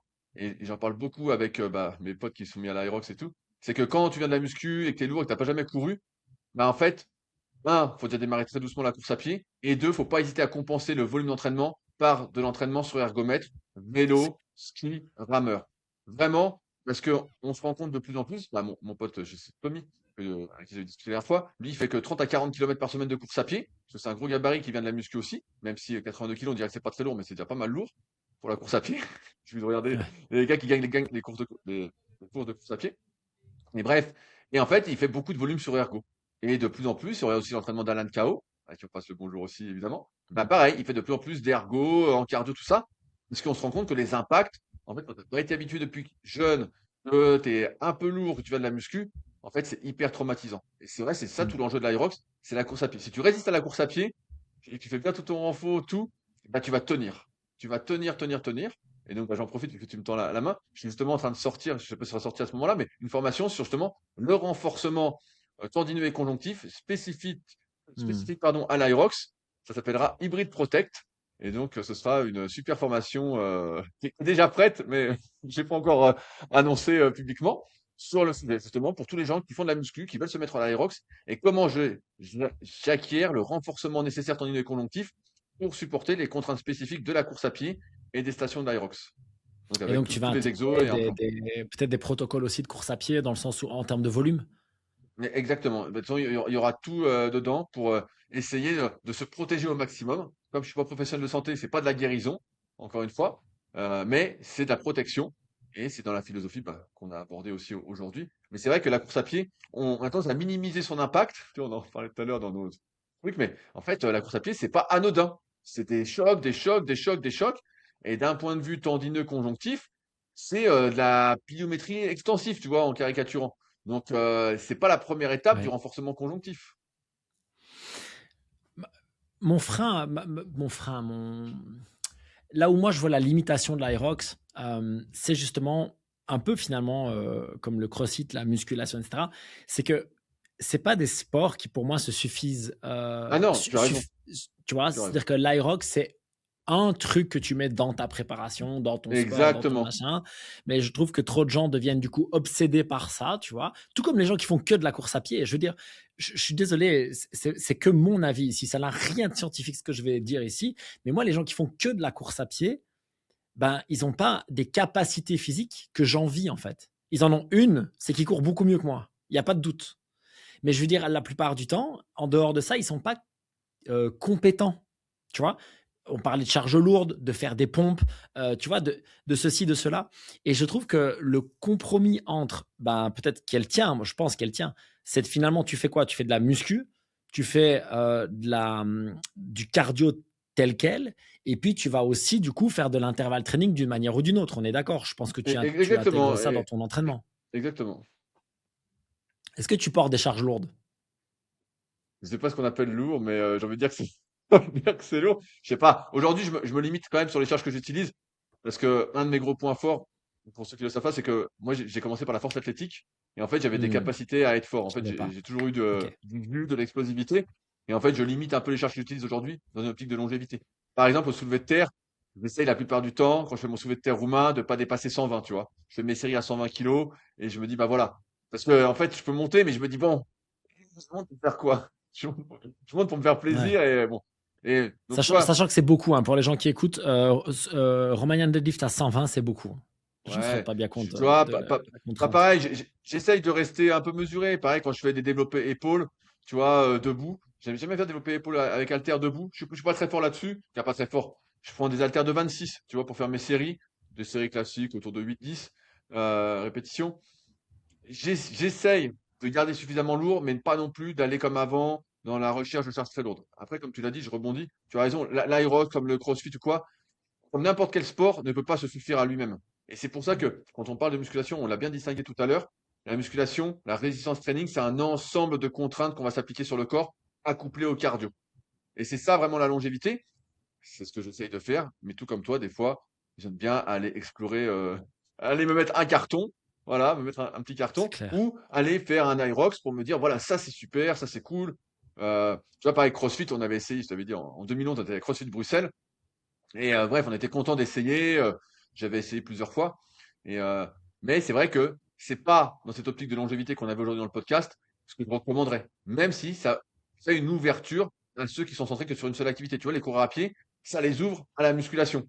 Le mec qui fait que de la muscu, ça l'ouvre au cardio. Le mec qui fait que du crossfit, ça l'ouvre à la course à pied souvent. Parce que souvent, dans le Ouais. crossfit, tu cours pas avec des masses non plus. Donc, tu vois, ça a quand même une ouverture. Et je pense que si on doit retenir quelque chose aujourd'hui, c'est vraiment avoir cette ouverture. Tu vois, dans cette optique longévité, c'est vraiment essayer d'être ouvert, parce que moi, j'ai pas été pendant des années, et c'est pour ça que je peux en parler aujourd'hui, mais Hmm. vraiment une ouverture. Se dire, voilà, quelle est cette activité, qu'est-ce qu'elle peut m'apporter, et, euh, et pareil, comme on disait tout à l'heure, ça donne un objectif en fait. Ça donne un objectif, quelle qu'elle soit l'activité, et ça te met en mouvement, et tout ce qui te met en mouvement, aujourd'hui, dans ce monde de sédentarité, ben, c'est un gros plus. Je suis 100% d'accord. Et tant qu'on y est ensemble, je pense que je serais curieux de devoir faire un peu des vrais carry, tu sais, des carry avec des farmers ou des sacs, ou tu vois. Ouais, bah, je Parce le que fais si t'as- léger parce que, en fait, j'ai que le matos pour l'Aerox, donc j'ai des KB de 32 seulement. Donc, Ah non, ça compte pas, ça compte pas, ça. combien Non, faut non. mettre? Combien faut mettre? Bah, en farmers, ici, à mon avis, avec ton niveau, tu dois te balader avec 80 kilos par main pour commencer, hein. Ah ouais, bah putain, mais comment tu. Alors, faut que t'as des KB Des de poignées, 80? tu sais, les poignées de farmers, tu vois pas ce que c'est, c'est Oui, des ah oui, oui, c'est bon, je vois, je vois. farmers handles, tu sais, et tu mets les plaques, Ouais, en fait. ouais, Et là, ce qui je est vois, bien, ça y est. c'est que, ouais, ouais, pour quelqu'un comme toi, je pense que, en fait, l'avantage, c'est que on garde le côté force, mais on diminue le côté impact, en fait.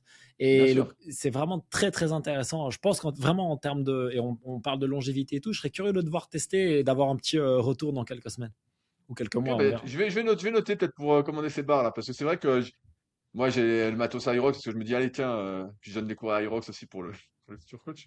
Mais c'est vrai que j'y pense pas à cet exo, et c'est vrai que comme tu l'as dit, d'un point de vue longévité, ça c'est sûr que c'est un super exo qu'on veut pouvoir faire toute sa vie. 100% d'accord. Rudy, c'était vraiment trop trop stylé. Je vais mettre en lien donc rudykoya.fr et le Point lien com, vers ton point com, bouquin. moi je suis point com, je suis Point international. com, pardon, pardon. Est-ce que tu veux que je renvoie les gens ailleurs ou est-ce que c'est bon Non, pour mais c'est toi? très bien. Bah, sur mon site personnel, et puis ils peuvent aller sur Instagram, Rudy Koya SP, où je Yes. partage beaucoup, beaucoup de contenu. En ce moment, je fais une publi par jour. Donc voilà, c'est aussi une organisation. Mais comme tu l'as dit, comme je fais beaucoup, beaucoup de contenu en termes d'articles, de podcasts, de vidéos et autres, bah, j'ai plein de choses que j'ai envie de partager dans cette optique bah, de faire mieux ensemble que seul, de longévité, et puis en même temps de performance. Voilà, pas être que rationnel, mais aussi un peu émotionnel. Et je partage, bah, dès que je découvre quelque chose, je le partage. Là, je sortirai bientôt mon retour sur mon entraînement du diaphragme. Yes. Sait-on jamais qu'on m'appelle poumon d'acier un jour, quoi. Merci Rudy, c'était très intéressant. Prenez soin de vous les gars. Ciao. Salut à tous.